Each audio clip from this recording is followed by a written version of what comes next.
Ready to make a real impact every day? Join the Active Day Home Care team and help clients maintain their independence in the comfort of their own homes. Make a difference in someone's life as you provide essential daily assistance and protect their health and happiness. Earn up to $20 an hour and enjoy additional perks like optional daily pay, 401k, paid time off, ongoing educational training, and more. Join a team that values care, compassion, and your professional growth. Visit activeday.com to apply. Stop right there. Yeah, you. If you like all things entertainment, current events, or Hollywood, then look no further. Creator to Creators, hosted by director Meosha of Horror Noir, interviews filmmakers and creatives from around the world. Join in on the fun, guest celebrities, and informative information to have as a creator. Hit subscribe and stay connected to Creator to Creators.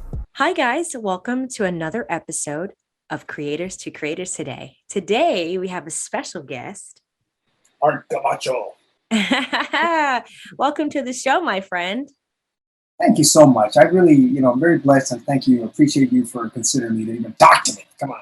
Oh my gosh. The moment like we met on set was like, what, a year ago? That Unfinished. That's right. That's the one. And immediately I was like, this guy is so cool. Like your whole vibe. You were just coming in with your leather jacket.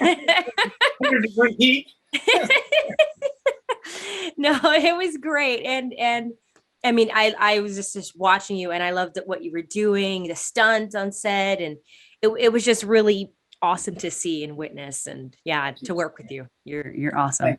When I work, I just get into a zone. I really don't. Interesting. You saw something. You saw the nicer version of art, but when I the action ones, I tell you, I try every morning. I start off the set. Okay, I'm not going to be pissed off. I'm not going to yell.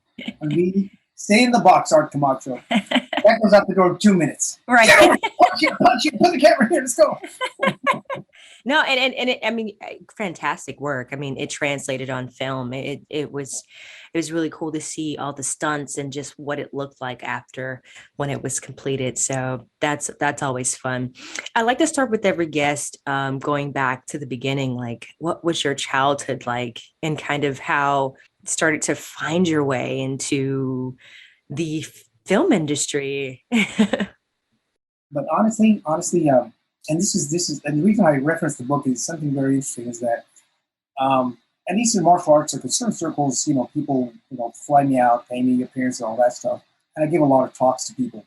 And one thing that kept resonating with me in the last 10 years is that outside of the film industry, people would think, well, look at him, he's got somebody's cool, he's doing movies, he's traveling around the world, all this stuff. And they think that it was, I was born into it, or I got lucky, or whatever reason. Mm-hmm. But going back to the very beginning, if you knew me when I was growing up, and if somebody said, hey, that guy's going to be in films, or have his talk show, have blah, blah, blah, you'd say, shut the F up. Shut the heck up. What are you, nuts? Right. That's that little guy who loves Twinkies and grape soda and can't get a girlfriend to save his life. Oh my gosh. I'm serious. That guy in movies, on magazine covers, all that stuff, because I was least likely. Honestly, I came from a broken family. Okay. My parents both drank. They broke up. As a matter of fact, I remember one of the most traumatic things was having to physically fight when I'm very young, pre-teens. And my mother grabbed me, slammed me against the wall, tells me to get the hell away from them.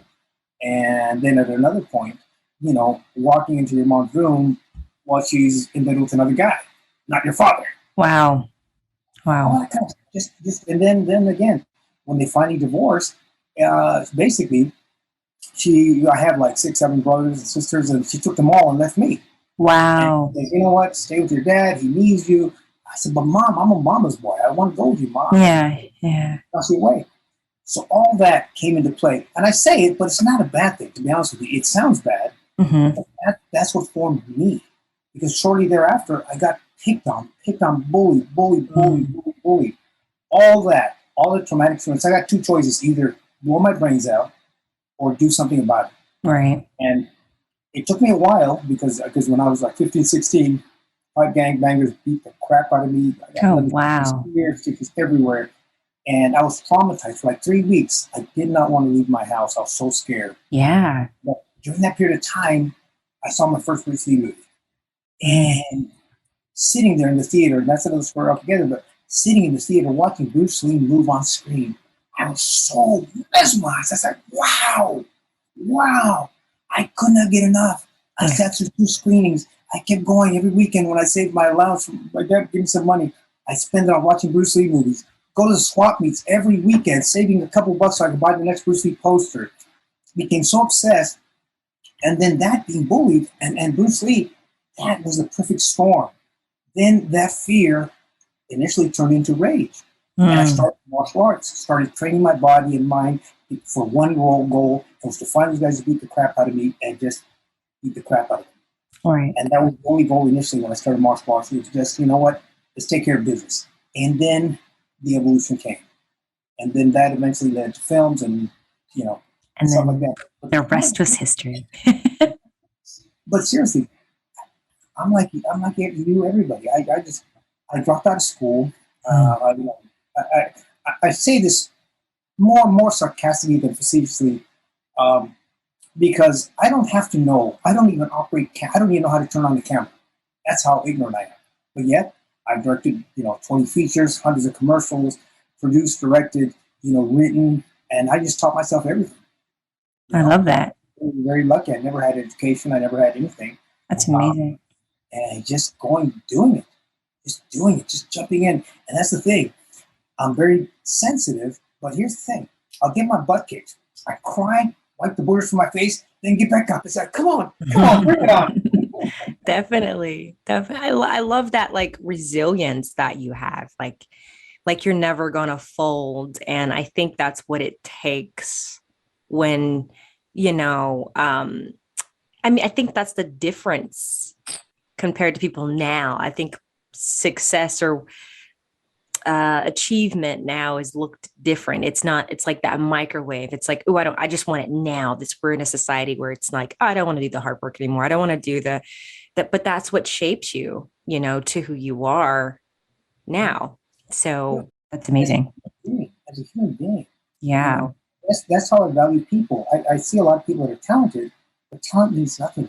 It's what's in here. Right, exactly. The guys that I found in Mexico, they were the least talented people, but they had the good heart. So I mentored them. I brought them into. I put them already like 6-7 movies. I love that. And that's what I look for in people, human beings. That's why I told you when I see that connection. Again, you have such charisma. There's something about you that's exciting. Seriously, I'm being honest. Thank you. But yeah. To me, that's humanity matters more than anything else. Absolutely. As you get older, I think your values they don't change, but they're more honed in as to what's really important in life. In the beginning, I kid you not, in the 90s, I started in the 90s. I was doing, for 3 years, I was doing 13 films a year. The TV series, I was back to back to back. I was cooking. Again, you don't think it's going to end. It's like, oh, this is easy. Right, exactly. Wow, 13 films a year. That's incredible. It was either second unit directing, I was choreographing, I was directing, I was writing, I was producing. I'm telling you, it was just such a whirlwind. Yeah. And then as the businesses changed and all that stuff, I went through a couple of lulls. I survived and kept going. And every time, here's the thing I do. I try, my goal is to be as relevant now as I was 30 years ago. Right. Yeah. Relevant. I can't rest. I know I have a lot of friends who've been in the industry as long and don't do as much or semi-retired or whatever. But what I do, give you an idea. In 2017, again, some of the biography, again, I was knighted. That's kind of weird. I've done the story itself. But then in 2019, here I am in Russia, making history by being the first Latin director of a Russian movie. Isn't that amazing? Not even an action film. It was a period piece, about soccer. Wow. That's 2019. Then 2020, we get a call from LA Network that they want to do a talk show. All of a sudden, it's like, what? Me? nuts? Are you sure you got the right number? Just a couple of projects. Just yesterday we wrapped. I'm shooting again with a friend of mine, Billy Blanche, which I love to death. Love Billy. He's great. Sweet guy. I got to work with him once. Really? Yeah, it was on Anatomy some years ago. It was like, I think it's like 5 years ago, and he taught me a lot about like just the camera angles and tricks. And he actually appears in the first one that we did. We shot it in San Diego, and then went to his dojo and shot it, some of the scenes. So he was very gracious to us, and wow, he's incredible. Yeah. Incredible. He's an incredible human. Obviously, martial arts and all that stuff, but just an incredible human being. Right, exactly. And I think that's what it is. I think, I find it's exactly what you said. It's the heart. It's, you can see a lot of talented people, there's a lot of people in the industry that are working, and then, but it's the heart. It's like the people, like I always say, the lifers, right? The ones that you have, and the ones that are there also when you're not on the Mount Rushmore. You know what I mean? Because it's not always beautiful. It's ebbs and flows, right? And here's the thing, and I just had this conversation with a friend of mine, Billy Smith, who's an African American Scotland friend of mine. Nice. And I said, again, you're gonna name me the wrong way. I said, you know what? My black friends, my Asian friends, and they got it made because for the most part, they kind of stick together. Whereas the Latins, we are sons of bitches. And I don't, rarely have I worked with Latinos in this industry because we are just genuine assholes, because we don't want to see each other succeed. But once you make it to the top, do not fucking open the door. Absolutely. Holy moly, I didn't know that. It's disgusting. It's disgusting. I mean, when I was starting out, I remember I was getting a little modicum of success, and I went to a friend of mine at NBC. I was asking him just mentorship. I mean, asking for advice. I'm about 20, and I'm thinking, wow, how do I do this? And he goes, oh yeah, you're that guy that does those little jiu-jitsu movies, very belittling my work. Wow. And he looked at me like I'm this. Actors and actresses, I used to try to belong. I belonged at one time to Nosotros. Nosotros is this big thing founded by Ricardo Montalban. Mm-hmm. He, number one, I met him, lovely man. He was a great human being. But I go there to my first meeting, and all they're doing is just fighting, arguing. Oh, no. All these people. I mean, this is a big meeting, And a year later, I'm thinking, okay, that's not cool. A year later, there was a group that wanted to bring Ricardo Montalban back into the fold, have him run the organization that he founded, and his own people kicked him out. Wow. He wanted Ricardo Montalban into Nosotros. Wow. And that's what I'm saying. Just in general, it's sad. It's sad to me because initially my goal was to create content that I could work with again, all people obviously, but the Latino image. Yeah, it's unfortunate, but I do believe that it takes, like you said, it takes someone to change that, and it's unfortunate. Like I think like I like what Wakanda did. I like what they just the new one, and I love that the it's the guy from Narcos. I forgot his name. He's an amazing actor, but he plays I think Namor in the new Marvel. Right. Yeah, right. And a lot of, and it's amazing. I was looking at some videos, and there was I want to say he's from Mexico, if I'm not mistaken, the actor that's plays, but thank you, Marvel. Thank you, Wakanda. You didn't have to put, a Mexican guy in there, but you did. And he's like, thank you for that. And that is amazing. Like, and I think that's what it's about, though. I think we all, especially us, right? In the Hollywood industry, it's rough. So when you get in that position, you do want to reach back. And I mean, that's what it's about. That is going to be the exception to the rule. I promise you that. Look at Ana de Armas playing Marilyn Monroe. I know. Wow. But that's the exception to the rule. But like I told you before, I mean, and it's not a bad thing. I'm not a negative guy. I'm very positive, very strong, but that's one and done. Meaning that those are going to be rare opportunities. It's not ushering in a new era. Right. And because unfortunately, and here's what happens. Here's the victim mentality of Latinos in the industry is that, the whites don't give us these opportunities. No, we create our own opportunities. Look at what you're doing. You're creating your own. You're not waiting for any handouts. You're just going out there and grabbing it. Yeah. Yeah. And I realized that quickly on, I think when I first moved to Los Angeles and, I had I mean, I did film when I did acting actually when I was like 16. I was doing a lot of stuff in modeling and went to acting school and all that stuff. And then I don't know. And then I got to Los Angeles and I was like, this is different. Like there's opportunities. I would get things in pockets, like you said, but it's not ushering in like something like, let's make a change, which I think sometimes it takes that kind of crazy thinking, like, you know what? I can do it. It's just figuring out like getting the people who are like-minded that want to see that change. And sometimes it feels like no one really wants to do it, but That's what I'm saying. At the end of the day, yeah, instead of being disillusioned, I changed my whole mindset. yeah. Disillusioned. Initially, when the doors were closed in my face, even in the stunt community, it's very the age of the losing all stuff that don't click. And even though we've been friends for 30 years, we've never worked together. I mean, maybe once or twice just by fluke. But they hire their own people. They get their own people in there, regardless of skill. And sometimes it could be a little envy because you might have better set skills than they do, that kind of stuff, and they're kind of what, I don't want to open that door right there.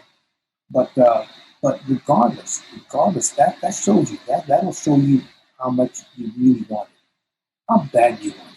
Yeah. There's everyone slamming doors in your face. How bad you want it. Yeah. 20 doors slammed in your face and you say, okay, I'm done with Hollywood. I'm gonna go back to my regular job. I wanted it so bad, Yeah. so bad. And even again, it's gonna turn positive right now. But No, I love it. This is good. when we had the crash, here's what happened. I went to a great time. Like I was doing so much work and very, very less lucky, but I'm also damn good at what I do. Right. There's no ego. It's just a fact. You're just great. So here I am again. I'm getting these awards and getting all this work and all this stuff. And I was on such a roll. Then when the economy crashed, in I think 2008, 2007, 2008, everything stopped for me. First couple months, and all of a sudden my savings is dwindling.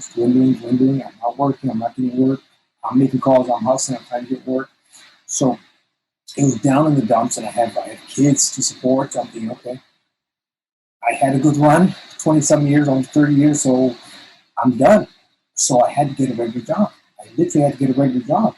And here I'm lying through applications left and right. I'm lying. I hadn't worked for a regular, 20 years. Wow. I get a job at a warehouse chain. And the funny thing was, I went in there and just bluffed my way through.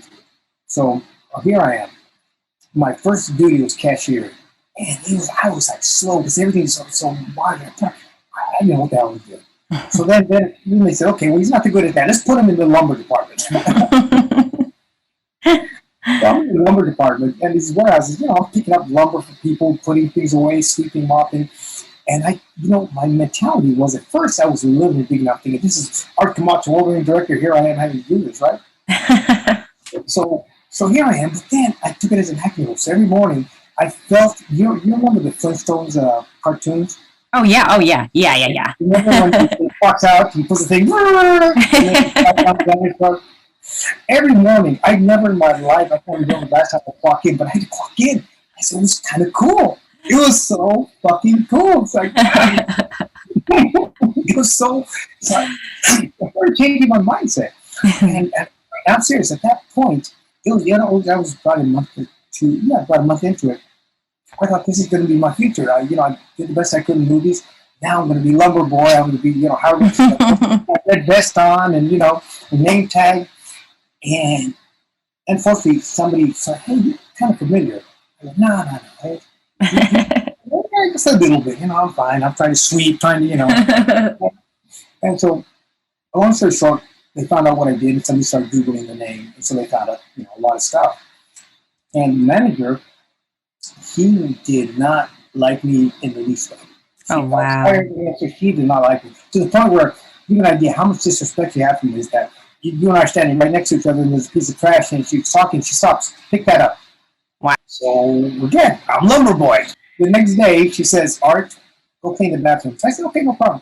I walk into the bathrooms, and I was wondering why people were giving me a weird look. I walk into the bathrooms, and there's human shit on the walls. Human, somebody had just, whatever they did, they threw that crap on the wall. And I, for a split second, I said, you know what? F this, I am done. I am so lost. And then I started laughing in the bathroom. I looked up at God and I said, you know what, God? This is why you brought me here. Teach me humility. That's good. That's good. God on the street taught me humility, because here I was thinking I was full of myself, working nonstop, not able to do nothing. And so I did. They told me don't take any products like cleaning fluids off the floor, it's a store. I said, fuck it. I took everything under the sun, bleach. That bathroom was immaculate. You could eat off of it. And what happened there, this is a lesson in life, is that I started doing the best I could. My whole attitude changed. Instead of being indignant and thinking, oh, this is beneath me, hell no, nothing is beneath me. Nothing. Right now, I can go clean the toilets and know, of course, I don't know who I am. Do it. And so, no exaggeration, I tell you, within a couple of weeks, I started getting calls again. Bring me back in, Harvey, we want to take a meeting for this. And at first I was now, you know what, I'm busy, I got, and finally, after about, I think I left about 3 months, I got pulled back into the business, and from then on, it was just, still kind of rocky, but still on an upward trajectory. I love that. I love that story. That's amazing. Yeah, humility. It is a thing. I think that's what, it's very interesting that life kind of, you wonder why does this happen? But then there's a lesson in everything. And it's for the betterment of ourselves. It's to make us, it's who we are. And then I think too, it's like, you find people on, I can't imagine. I was looking at some interview, and I think it was a director who was like, we're never supposed to be worshipped. So it's like, you're never going to be used to that kind of, if you get to that level of fame, and, it's like, how do you keep a level head? It's like, you have to kind of disconnect. And so it's like that, these lessons upon lessons that we have. So it doesn't get to us, because I'm sure it can for some people, for sure. Well, it can. I never reached the highest echelons, but I've been pretty successful. And honestly, every time I know it's basically a role. When I go on set, I'm director Art Camacho. Right. Yeah. Sunglasses and the leather jacket, everything I do, it's Art Camacho. But that's it. I don't take it serious. I really don't. I don't take myself serious. I take my work serious. I don't be serious. It's like, I can joke at myself, and that's the thing. Some people do take themselves serious that I work with, and they're jackasses. I don't care how people are, they're jackasses. They're jackasses because we're all the same. We shit the same. We walk the same. Nothing separates you and I the same. Maybe you're going to do bigger films than I do, but I don't give a shit. It doesn't. We're the same person, And I've worked on doing stunts on some of the major films. And the first time I did it several years ago, I was like, wow, in awe. But then I started seeing the work. It's the same shit. They just have more voice. Yeah, exactly. Exactly. Yeah. I'm so used to being one person on set, where and then you get to this bigger set, you're like, oh, there's a lot of people. I don't have to do all this stuff. Oh, thank God. I come from the indie, when I went to film school, and then after film school, just, shooting it, editing it, because I didn't know anyone. So I edited my own projects and I put them out myself. I had YouTube. Thank God for YouTube for the time. So that kind of got me some publicity, or whatever you want to call it, notice, oh, wow, her short films are pretty good. I was getting 100,000, 200,000, a million views. Yeah, when YouTube was good, but maybe not now. But yeah, these are skills that I acquired over time that I keep. And I think people are like, oh, how do you do this? And I'm like, I really, I read, I figure out ways. There's a way to get around everything. And you wonder how someone can get, their film over at Sundance or something. And you're like, oh, okay. Also, it's about who you know too. But I do believe there's so many things. I remember just reading this handbook. It was a 101 handbook of, creating your own content, putting it out there. And it was a lot of information that I was like, oh, so I go to this person to get on this. And then learning distribution and learning how to do all that and learning how to like who to talk to, because you can distribute anything really. I mean, people say they don't do for short films. And I'm like, actually, I found a way. I figured out there's people that'll take it in other countries. People want to see films all over. So it's not just in the States. You know what? And I got to tell you, I'm being honest with you, and I'm not going to smoke up your ass, but you have more talent and skills than I will ever have. I'm being honest with you. I don't know how to turn on the camera. Are you crazy? Are you kidding? I can barely turn on this computer. Overall, it's a big picture, but technically, I am so illiterate. Oh, it's an interesting world, the tech side. I remember my first feature, got a manager living in like at the beginning, maybe like 2-3 years in, got a manager and got this feature film, and it was like a political film. And I think I was camera B, but I remember showing up and you put your information in, you're like, oh yeah, this is my title. And they're like, oh, you're the cleanup girl. Like that was assumed, because of what I look like. But I think, yeah, industry is interesting with the stereotypes it gives you. It's like, so you fit this box, and you're like, no. I had a guy that I hired as kind of assistant for a few days. He's an older gentleman at the time. More political. He's always a super back. And me, I'm just a schlub. So we called this actress for a meeting. It was like, a coffee shop. It was for a meeting in Hollywood. This guy's Latin too. She doesn't know art Camacho. This was years before I got more of a screen presence on, visual presence on the. So she goes to the meeting, and all her attention is on my fucking assistant that I'm paying minimum wage. He looks like the producer director. So right. Like, I ask her questions. She's like, it's almost like, don't bother me, sir. Oh, wow. And then afterwards, it was so funny because it wasn't an introduction. It was like she came into it, we're in the middle of conversation, so we didn't introduce ourselves properly. But she just assumed that this guy, this gentleman who looks very scholarly, was the guy that's going to hire her. Right. So at the end of the meeting, I said, by the way, I'm the producer, I'm the director.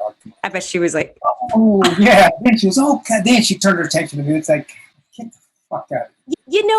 I wonder for you, like, I'm curious, like you're so talented. You've done so much, your work of art. I mean, your body of work is incredible, but I wonder, how do you deal with that? Like, do you ever get those moments like you said just a second ago, it's like people can just turn on a dime when they find out what you do. How do you deal with that? Well, that's what I tell you. I'm taking myself serious. I just think it is a business. And my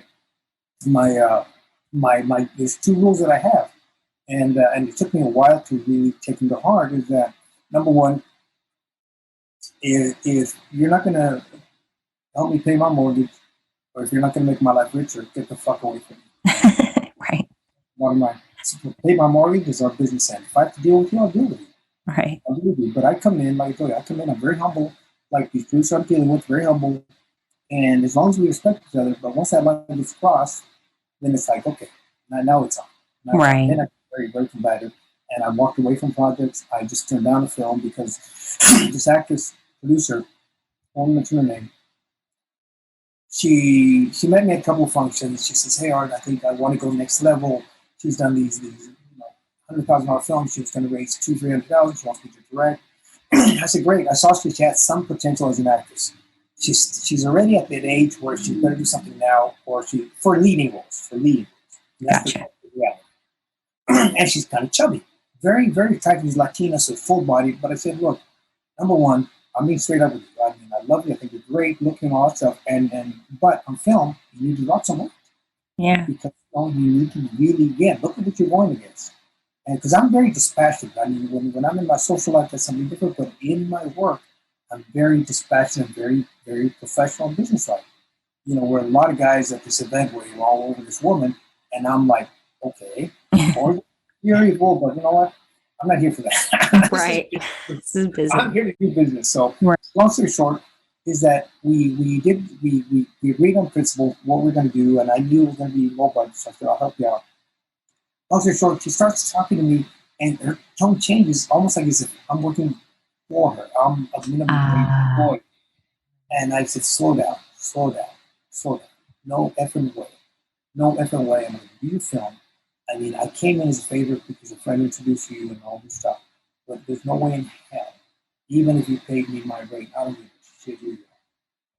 That's the way I am right now. I'd rather clean shit off the walls if somebody respects me than kiss your ass and give some big bucks. And I've done it. I've walked away from a couple of projects like that, big money, $40,000, $50,000 films. Not this one. I mean paychecks. Not this one, obviously, but another project was going to be like $40,000 project that I walked away from. Wow. Because I'm telling you, that Latino blood in me is like, holy moly, holy moly. And here's another thing, real quick, is that at one point, again, through one of the hard times, I had the greatest opportunity, business opportunity. A friend of mine who used to be in the business, extremely successful, very, very loving mentor to me.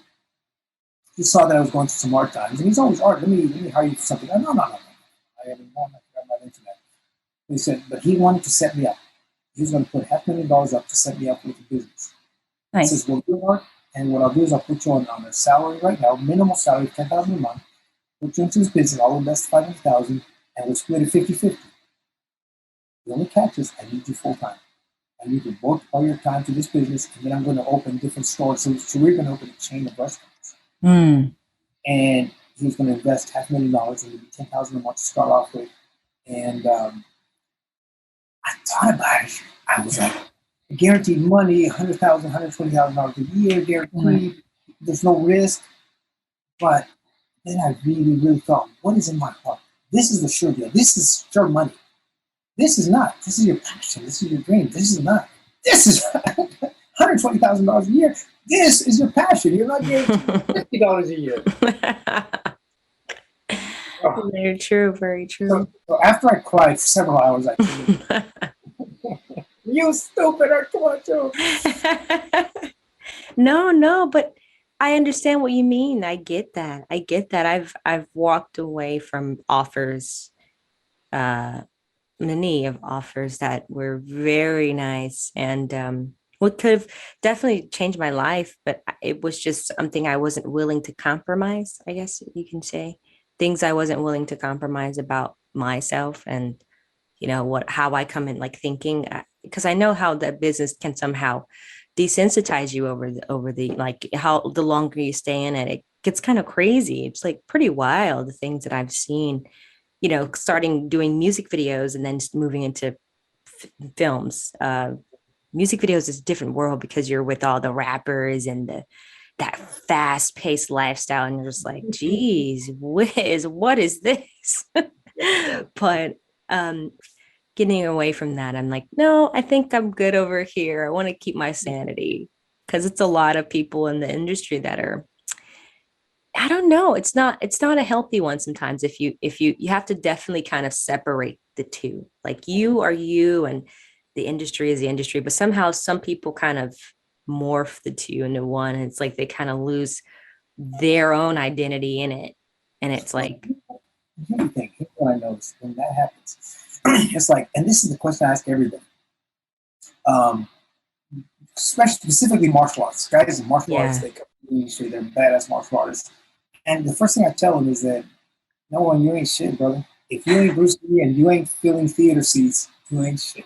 Gotcha. Just get in line with the rest of us, and we're all still working to do some cool stuff. And a lot of them, actors, actresses, I run into where, on the indie level, not the professional level, the indie level, when they're trying to get into it, a lot of them, I'd say at least 60% of the people that I run into, they want the celebrity stuff. They don't want to be artists. Yeah. They don't want to put in the work to be the artist for their craft. They want to go to these little red carpets, this film festival, that film festival. And I'm serious. I am serious. I see them out there. Instead of working on their craft, they're out there on the social media. Look at me at the red carpet. It's like, see, you will rarely see Art Camacho on the red carpet. Number one, I'm very shy, camera shy. But number two, I'm about the craft. In all honesty, I'm about the enjoyment.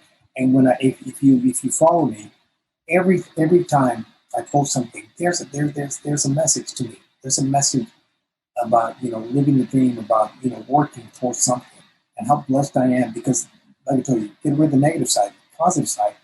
I am the luckiest bastard on the planet. And I work with so many people that I grew up watching on film, and it's so cool to me. I'm a kid in a candy store. I'm a kid in a candy store. When I went to go around Florida Schwarzenegger, or when I produced my own film, I hired some of these actors from my Bruce Lee films that I used to watch as a kid in the theater, only so they could sign my posters. Blessed, blessed, and to be considered. And when people, pay me, the respects and stuff like that, I mean, I'm humbled by it, I don't know if I'm deserving of it, but it's very, very humbling. And I can't tell you how blessed am I that I had an idea, like yourself. I'll tell you, just the film I'm going to be doing upcoming next couple months. It just started out as like one day I woke up, hey, this is a cool idea, and I started writing. I taught myself how to write scripts. So Love it. Write the idea. 5-6 years later, boom, I sell a script, signed to direct. Just out of here, just how out of air. Basically, you're creating something tangible out of the intangible. And it's your perspective as a director, as a creator, that you're really giving it that thing, that thing that brings it to life. It's not like painting by the numbers. Right. It's not like that. It's not that there's no craft to it, but it's you're creating something from, like, it's a jigsaw puzzle, but without any form or matter of it. And that's what's so exciting. It is. Again, creating the fight. Here's the challenge. When I worked on the bigger films, we have a week, 2 weeks, or again, I worked on John Lewis, but they have months and months of training. Yeah. When you do these indie films, these really small films, you better get your shit together. You got half hour, 45 minutes. It's like, oh yeah, and you got 20 minutes to shoot it. So, Right, because everybody's like tight on money. They're like, okay, we can't go any over the time. No, but you did. I mean, you do. I mean, you do amazing. I mean, your work speaks for itself. And you said something earlier. You're not sure if you're deserving of it. Oh my God, yeah, you are, because you're just a testament of everything you're saying. Like you show it. You don't just say it. It shows. We feel it. We see it. So you touch people just by, being you. And it's really refreshing to know that someone, that that you're at this level that has this kind of compassion towards people and cinema, and it's just refreshing to see. So you're doing it right. I don't know, but I tell you, I've been very, very lucky. God has blessed me because honestly, there's so many times when I got beat up by 6 guys and other situations that I've been in life. Wow. Again, and that's why I told you when I see what you do, it's like amazing. I'm like in awe of you because I can't even turn on the camera. I'm not being facetious. I'm being honest with you. It's like, can you shoot this? I go, no, get this guy, put it right here. I can tell you what I want. Well, hey, I'm thank you. That means a lot coming from you. Thank you. I'm curious, for those that are listening and people the newcomers that are trying to break in or trying to start or maybe be a martial artist and get into what you're doing, and in that world, what advice would you give them? I think number one, perfect your craft. Become the best you can be. Don't try to be Van Damme, Bruce Lee, Donnie Yen, whoever, because a lot of them make the mistake of trying to do that. So that's number one. Number two, take your craft seriously, but also, if you want to break into films, remember it's 2 things. It's a business, number one. It's a business as well as obviously it's a craft. But also, stunt fighting is a unique style of training. It's a very unique style of training to fight for film versus martial arts versus competition versus MMA. It's a different style. Don't think because I can be the best kick in the world that's enough. It's not. Nowhere near enough. Because the God honest truth is that a lot of these guys, when they come into the business, not a lot, not so much now, but early on, let's say 20 years ago, they're all thinking, I'm the into this, I'm the star, I'm gonna be the next Van Damme, I'm gonna be this. Be the next you, but no, unless you're funding your own movie, pretty much if you're gonna be fighting Keanu Reeves, he's probably gonna kick your ass and he's gonna win. Trust me, again, I don't know. He might win the movie. And just put your ego aside because when you step on the set with me, I'm the sensei. When I step on the set with somebody else, they're the sensei. So I literally, I've been on sets with other choreographers when I'm just hired to do a role. I'm like this. Yes, sir. What do you need, sir? Can I get you a water, sir? It doesn't matter to me because I have no ego about that. Just be about the craft. Be about the art of what we're doing. And then I think doors will open. And be humble, humble, humble, humble, humble. Quick story. Again, I don't mention names because I don't want to put people down. But Right. years ago, he entered a competition for let's say like America's Got Talent kind of thing, right? But for martial artists, the guy was talented, very talented. He wins. The prize was your SAG card and a role in a movie. All right. How cool is that? That's SAG awesome. card, role in a movie. SAG card for Mexicans is like getting your green card. Okay? Oh my God. Come on, so then they screen actor deal. So then they put him on the set with me, and I'm congratulating him. I said, "Congratulations, brother. I mean, it takes a lot of guys a lot of years to go into that. Great." And he goes, well, I don't care about that. I want to throw a kick. I said, man, you're a security guard, and the role calls for you. You try to hit the guy with the baton, and he knocks you out. He goes, no, but I got to throw my kick. I go, what do you mean? The producers didn't tell me. Oh no, I didn't tell the producers, but I got to throw my kick. And all night long, it's like, come on, brother, you can't. You're not going to. Don Wilson, the Don Wilson film. He's going to come in. You're going to hit him with the baton. He blocks it. He punches you. You're out. But you got your SAG card. Now you can open doors with your talent, put together a reel, start setting it up. But now you're SAG. Now they're taking you more serious in the industry. And all night long, he kept about his kick. He said, then he finally told me, he says, you know what? Once I throw this kick on the film, it's never been seen before. And Chuck Norris is going to see it and want to put me in his movies. Mm. Whoa, what universe? I mean, well, trust me, it happens every 50 years. But he literally believed that. He believed that if he threw that kick, it was going to land in the film, and then Chuck Norris was going to see it, and then say, hey, I got to have that guy in my movies. Mm. Here's what happens. Fast forward. Obviously, I didn't let him throw a kick. I mean, it's my job. Block and, you get hit. Right. He comes up to me at an event, and he hugs me, and hey, Chuck, buddy, I haven't seen you in a while. And prior to that, I seen an interview online, and he was bad-mouthing. He said, I did this film years ago, and then this guy was so jealous of my kick, and he didn't even throw my kick, and putting me down without putting me down, right? Wow. Fooling himself. I could have taken him out, but you know what? I was easy on him. So fast forward a few years, I see him at an event. He comes and hugs me. Oh, wow. and he says, hey, Art, hey, what's the matter, brother? Because I was like, again, I'm not going to make a scene. All right. So then he tells me, he goes, I want to apologize. I go, for what? He says, all this time, he literally, and here's a lesson. The reason I'm telling you the story is because he had a lot of potential at that time.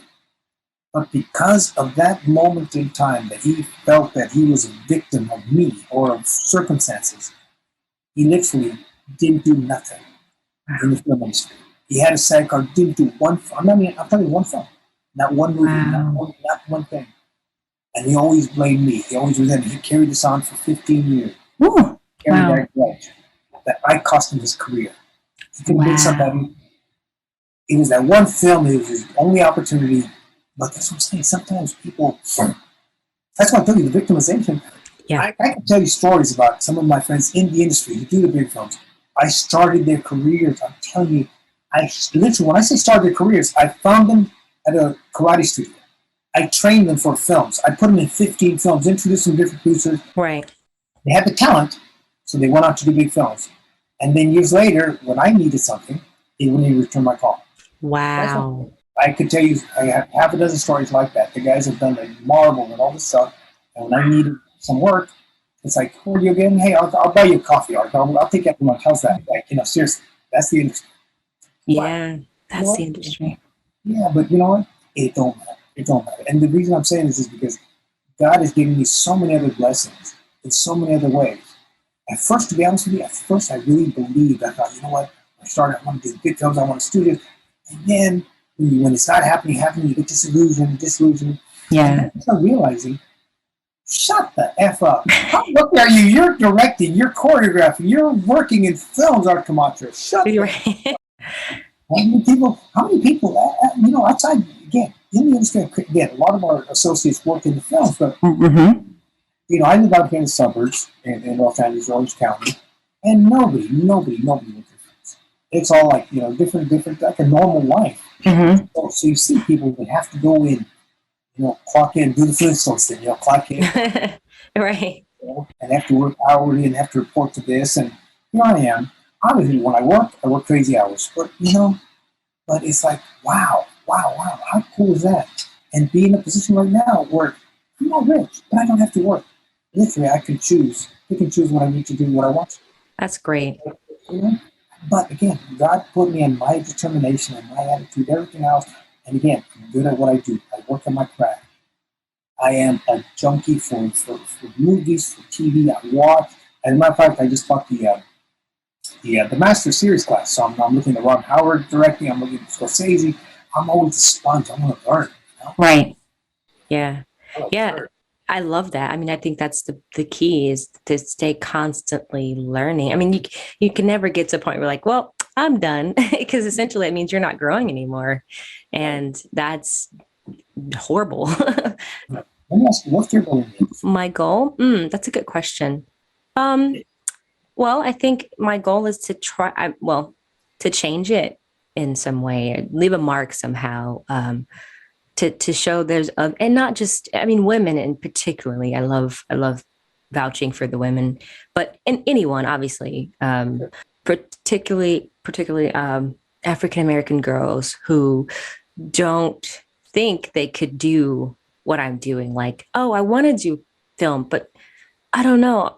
There's not many of us. And I want to show that, hey, we're out here. It's possible. Like, you can do this. You can be a cinematographer. You don't have to be, you can hold the camera. It's not just a quote unquote white man's job. I mean, that's what I remember working with going into these positions. I was always paired with, white guys, and nothing's wrong with that. But I just never would see another me, even though they're out there. But I'm like, this is crazy. To change that and be that representation. I think it's what it's about, trying to leave some mark for the next generation to say, you know what, this person had the guts to do something that was quote unquote not doable. So I do honestly, and at the point now in my life, I started this podcast at the beginning of the pandemic, and I kept it. I did it because I wanted to talk to people, and it was just another way of a creative outlet for me. And I just kept it going because we're doing really good with numbers and listeners, and people are like, I got to interview a lot of amazing people from around the world and just hear the stories, because it's super encouraging, like stories like yourself to keep, keeping it going. Cause I'm sure we all kind of get to that point of like, I don't know, this is rough, but it's stuff like this, stories like yours that, kind of cannot just help me, but help someone listening, which is a part of the whole big picture, right? Because you can't take it with you. So giving that information out. Yeah. Well, you're right. At the end of the day, like you, and that's one of the reasons when the biography came out, is because people would think that I can't do that shit. I can't. I mean, how can I love to? That was always been my dream. Yeah. I think, do it. Just do it. How do I do it? Right. Figure out a way. And that's it. There's no roadmap. It's just, it just is, and if you're not born into it and you don't have all the breaks and you don't have all the hookups, because there's a lot of people like in the industry that have hookups. They're talented. You can't take away from the talent, but if it wasn't for their connections. Oh, yeah. Oh, yeah. I know many of those. Right? Not to take away from the talent, because they're probably talented, but they'd be out there, waiting on tables and then doing this part-time. Right, exactly. Yeah. The thing is, I really believe in the power of manifestation. I really believe, whatever your faith, I believe in God, but whatever your faith is, believe in a higher power that puts you here for a reason. And like you, I mean, how do you get this fat kid from the Barrio, all of a sudden I'm, covered in martial arts magazines, lavish shirt and all this stuff, and a talk show, traveling around the world, in India, working in India, Russia, Germany, and just, it's incredible. To be honest with you, it's hard even for me to believe sometimes. That's why when I talk, I'm always talking in the third person, because Art Camacho is a product, it's a brand for me.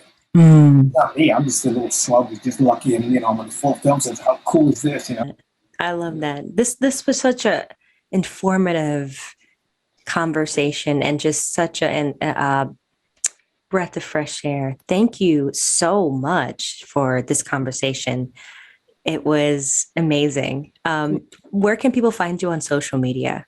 You can find me on Facebook, it's Art Camacho, and then then on Instagram, it's official Art Camacho. And that's it. Just reach out. And I answer a lot of people because I get a lot of questions sometimes. And, it's the, when I see the passion, then I carry out more conversations because I'll be honest with you, I swear to God, I really feel like yourself. It's a responsibility to pay it forward. It's a responsibility to pay it forward. But I'm not going to hold your hand. I'm not going to carry you in. I'll open the door. You get your ass in there. You work. If you want to do it. If you don't, if your ego's too sensitive to take my criticism, then don't come around. Yeah. I owe you the truth. So the last stupid Art Camacho story. No. I'm on my first time camera film. I'm going to take off my shirt. It's a kickboxing film. And my instructor, very sweet guy, Eric Lee, I love him to death. Very, very sweet, very kind, unlike me. We do some cool choreography, but I'm taking off my shirt, right? And I was fat. I was clearly fat.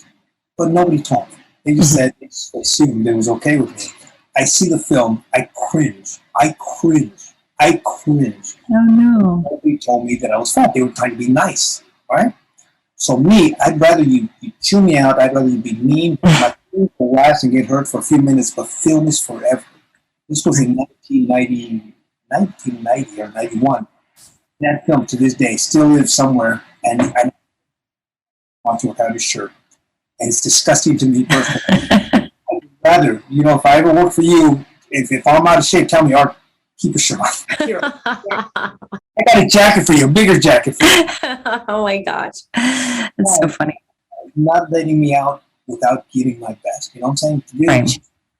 And I owe it to you, you owe it to yourself, you owe it to me. Challenge yourself. Be the best. Be the best you can be. And keep going from there because you're never at the top until we die. We're done. So keep going. So seriously, everyone should work on their craft, be the best they can be. You want to be about the craft and the art, not about the celebrity. The celebrity comes, money comes. But if you got your craft down, you can always live with yourself and say, hey, great job. Yeah. Yeah, with that, I'll tell you, thank you so much. God bless you. I really, really hope we can connect and do some work. I'm going to learn from you. I'm serious. Definitely. I would love that. I'd love that. I would love that. I'd be honored to have you on a project. Oh my gosh. Or heck yeah, let me know what you're doing. I don't mind. I'm down. We're going to make something happen. I'm serious. I find that art, once you put it out there, and this sounds like a bunch of bullshit, happy talk, but it isn't. Once you put it out there, it's gonna come around. Definitely. Manifestation. Yeah. It sounds crazy. Somebody who told me this 20, 30 years ago, what are you, nuts? That shit. But now it's like, all I'm doing is manifesting every day. Yeah, you're manifesting your reality. Yeah, exactly. And it's funny. It's real. And I tell people you can do whatever it is that you want to do. I mean, when I think back of things of my life, I'm thinking man, manifestation is real. The power of words are real. So I try my best to continue to keep the positive words going and not the negative, because that can be very destructive, Because we all have those negative. I'm telling you, every day, I share with you, I have suffered, I continue to suffer my life from depression, from a lot of things that ail me, but every day it's a struggle. Every day it's a struggle, but wow. So I look at all the blessings that God gives me, that helps me deal with it. Yes. Because a lot of people think, okay, he's happy, he's go lucky. No, I'm not. I'm not. Every day I have to work it. You have to work at happiness. Yeah. And how, like I told you before, how cool is that? Bruce Lee's mother. You know Bruce Lee is, right? Oh yeah, oh my gosh. He's like the GOAT. He's amazing. He's the man. Yeah. I love Bruce Lee. His mother taught me how to use chopsticks. Wow. That's incredible. Incredible. Trained with his students. I've hired his co-stars. I had tea with his wife at his house. It's beautiful. And his daughter. It's like, that's why I manifested, because I was such a Bruce Lee freak. Yeah. Here I am working with his co-star. Eventually, his mother teaching me this, his brother. I mean, it's endless. I can tell you so many stories about things. And now, major big star, can't mention his name, but this guy is like an icon in music industry globally from whatever.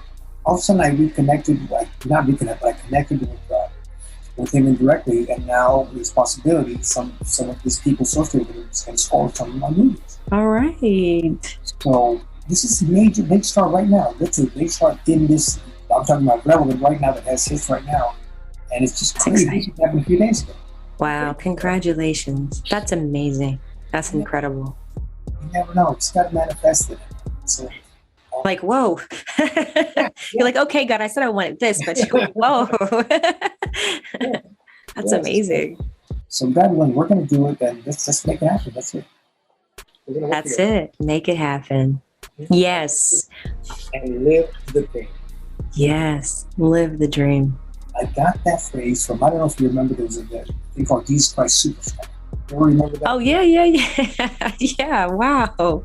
You're telling everybody, live the dream. Live it.